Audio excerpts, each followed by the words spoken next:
wouldn't call it a conflict between two militaries. The Venezuelan military is a shell of its former self. That wouldn't be a very hard job.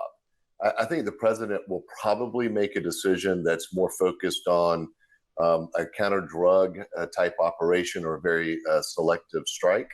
Now, as US naval deployments in the Caribbean intensify and rhetoric heats up, the prospect of a US attack on Venezuela feels uncomfortably real, I might say. Since September, the US has carried out military strikes on at least 21 Venezuelan boats it claims are trafficking drugs in the Caribbean and Eastern Pacific, killing at least 87 people. James B. Story, former US ambassador to Venezuela from 2018 to 2023, joins us now. James, good afternoon. Thank you for giving us your time. Hey, thanks for having me today. How realistic do you think the prospect of a full-on military conflict is between the US and Venezuela? Well, I don't think those prospects are particularly large. I would say that there's probably going to be some kind of a kinetic activity, some kind of an engagement, but I wouldn't call it a conflict between two militaries. The Venezuelan military is a shell of its former self. That wouldn't be a very hard job. I think the president will probably make a decision that's more focused on a counter-drug type operation or a very selective strike. And again, his objective is to compel Maduro to leave power. You know, Maduro lost an election last year, but exactly what's going to happen, maybe we can have that mentalist on later and ask him the same question. I don't think any of us know exactly what the president intends to do at this point in time. Well, Nicolas Maduro is saying the real motive behind this massive US military buildup in the Caribbean is oil. His country has the largest proven reserves in the world. Do you buy that? No, because North Dakota produces more oil than Venezuela does. Guyana produces more oil than Venezuela does. The problem with oil in Venezuela is that it's there, but it's going to require undoing 25 years of corruption and lack of maintenance and exploration by the Venezuelan PDVSA, the state-owned oil company, to get the oil out of the ground. You're talking about a $120 billion investment over 20 years. So that's a long-term play. It's not about oil.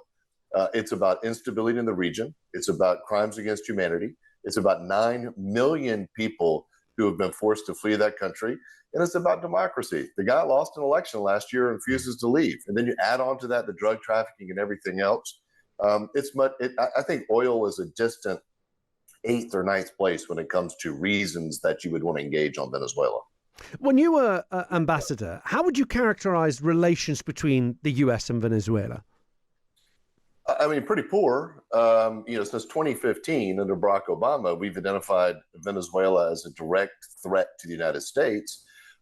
We were kicked out of Venezuela in January of 2019, but since we didn't recognize the Maduro regime, I convinced Secretary of State Pompeo to allow me to stay behind with some Marines and diplomatic security agents. But the relationship has been fraught for quite some time.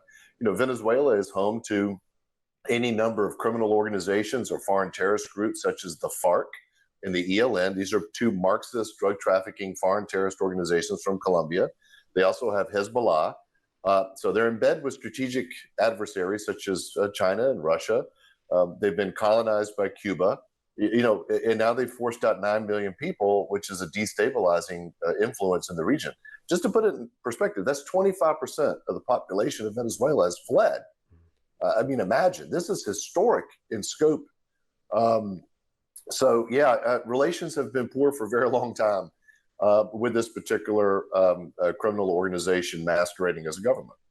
Looking at the boat attacks, which have been very prominent in the news coverage, the Trump administration have justified the attack, saying that there was an inflow of drugs to the US that threatens national security. However, it's provided very little evidence of that drug trafficking. And experts are saying Venezuela is not the main source of drugs, such as cocaine being smuggled into the US.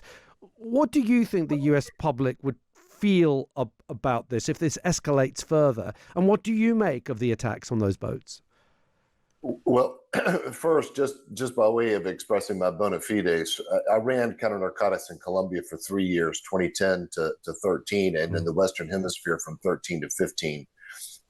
You judicialize these cases, and you judicialize the cases so you can go after the kingpins such as former President of Honduras, Juan Orlando Hernandez, kingpins such as the head of the FARC and others that can then be identified, and you can take out these bad actors, because you're talking about criminal organizations that have larger GDPs than most of the nations of Central America. Now, the American people aren't particularly interested in another military kind of expedition internationally. I think right now support's around 30%. And certainly the buildup in the Caribbean of over 10% of the U.S. Navy is not directed towards drugs. It's directed towards making a very specific point to Maduro that he should comply with the will of the people of Venezuela when they voted him out of office last year. You know what I find interesting is I've probably done 60 or 70 interviews in the last 2 or 3 weeks. And after the elections in July of last year, didn't have as much interest from the international press or the right. U.S. press or anybody, right, on this issue. So I really think we ought to go back to this question of democracy. But yeah, I don't think the American people want another international engagement. Military engagement probably means we'll do something much more surgical. Do you think that those boats that have been targeted, the video footage we see of those boats exploding, I mean, are you sure that those boats were smuggling drugs to the U.S.?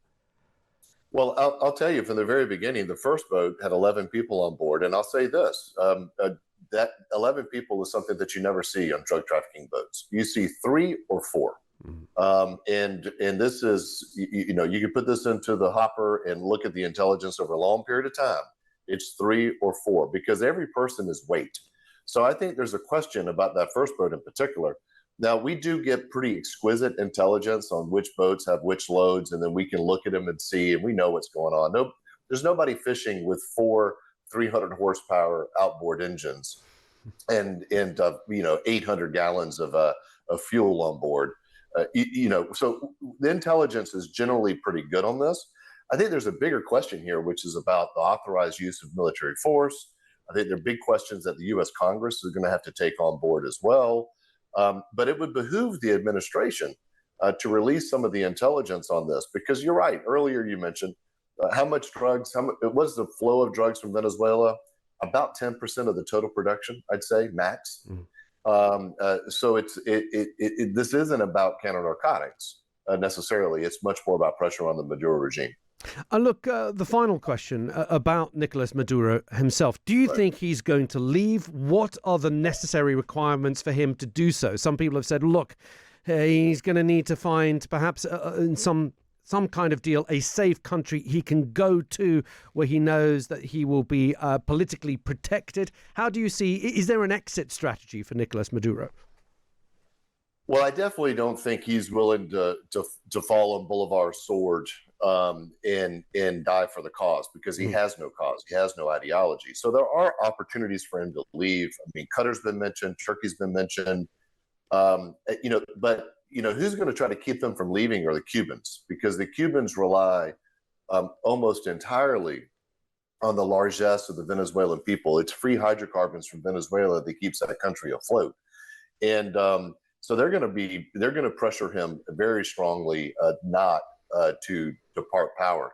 I think he has to get he has to feel under more pressure, and I believe that what the president will probably do from here is some type of kinetic action inside the country as yet another inducement for him to leave. It's clear, if you believe the phone call that President Trump had with Nicolas Maduro, it's clear that Maduro would like to leave, wants to leave under his own steam, and wants to leave in a way that allows him to remain free of indictments and judicial problems. So I think that he would want to leave. Now the question is how to make sure that you get past that friction point with the Cubans and others that are going to try to convince him to stay. James, it's been absolutely fascinating to spend time with you. Thank you so much for giving us all this time. James B. Story, former U.S. ambassador to Venezuela from 2018 to 2023.